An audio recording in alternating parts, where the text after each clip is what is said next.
美しい花器は内子たちの手から生まれる。家業を支えてきたのはその手さばきだった。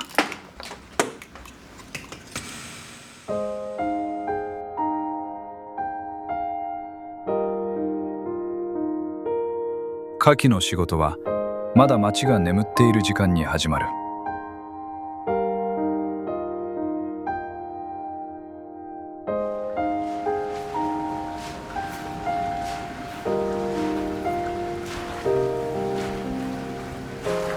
一晩かけて花器が吐き出したものを吐いて外に出していく。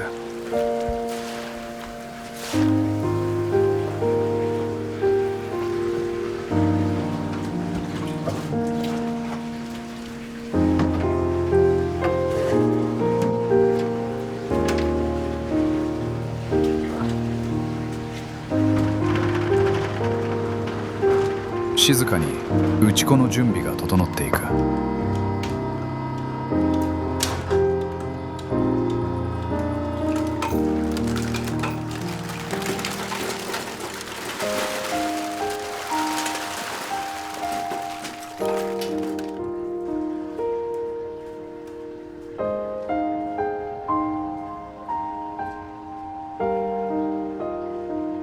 花器は最後に人の手が入る。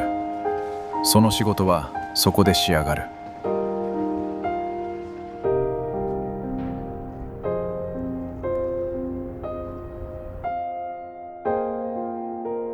しばらくして内子がやってくる。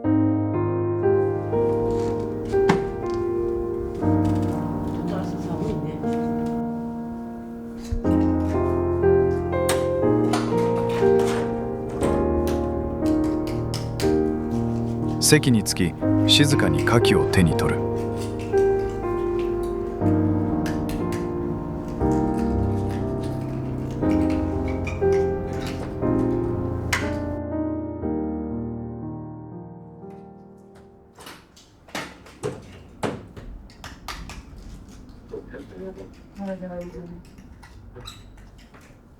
もう一人が来て隣に座る。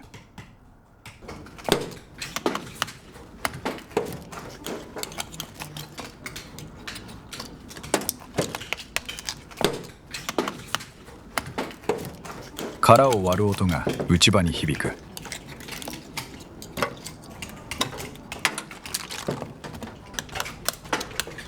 花器は一粒ずつ殻を割っていく。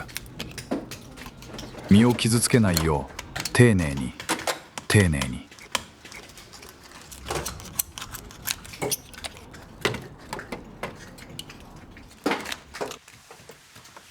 この仕事を支えているのは長く使い続けてきた手だった。それは手の器用さだけで続くものではなかった。そこにあるのは人の性格であり暮らしであり、この家業を支えてきた時間だった。貝柱のとこにきれいに削ぐように取ろう。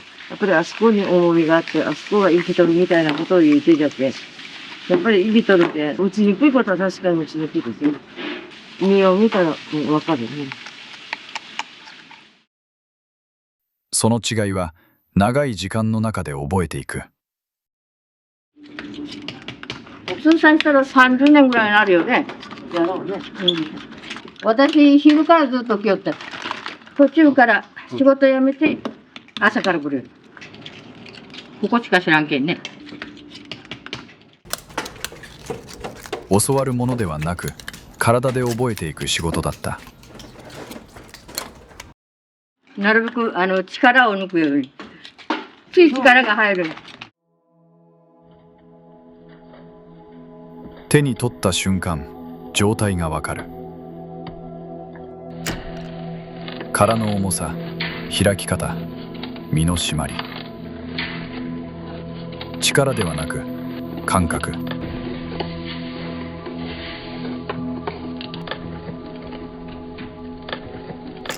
貝柱を残す。傷つけない。迷いはない。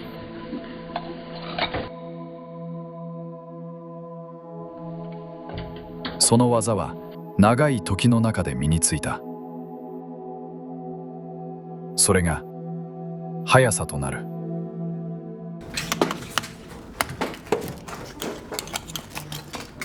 同じ場所で同じ作業を続けてきた。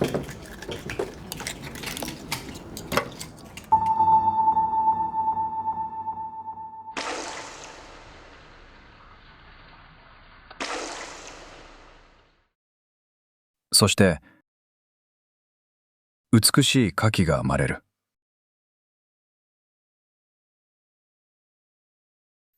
書き打ちの時間。それは暮らしの中にあった時間だった。朝早う出て、このまま打つの置いといて、ちょっと帰ってくる系で、子供はご飯食べさせて、子供を学校へ出して、で、洗濯やら干して来れたから、自由が利くるから、また来れるいう、良さ、子供のことも見ながらできるのが、私は良かったと思うんだよね。当時、子供を育てながら働くことは簡単ではなかった。この場所では仕事が暮らしの中にあった。それが成り立っていたのはお互いに支え合っていたからだった。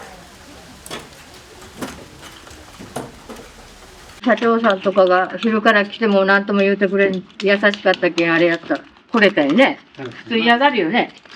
まあ、席が空いとったらね、先代の社長なんか、空いたとこでうちょうちょってね、いちこさんが、休んだり、子供が病気で休んだりあるじゃん、いろいろ。隣で一緒に打ったこともあるし、だけど、アットホームよね、私らまで身内いう感じで、それで長く続いたんじゃないかな、と思いますけど。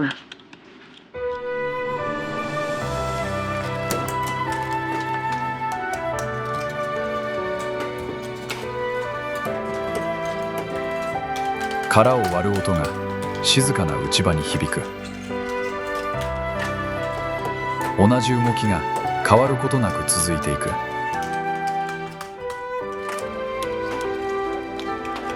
花器は一粒ずつ人の手で外されていく。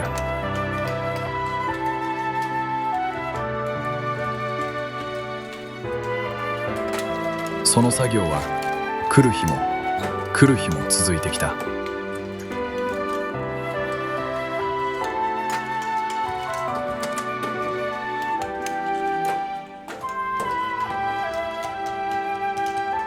何十年も同じ場所で同じ作業を続けてきた人たちがいる。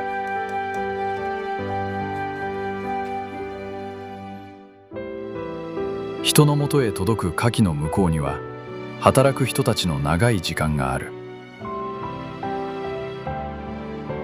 その時間を重ねてきた手が一粒ずつ花器を外してきた。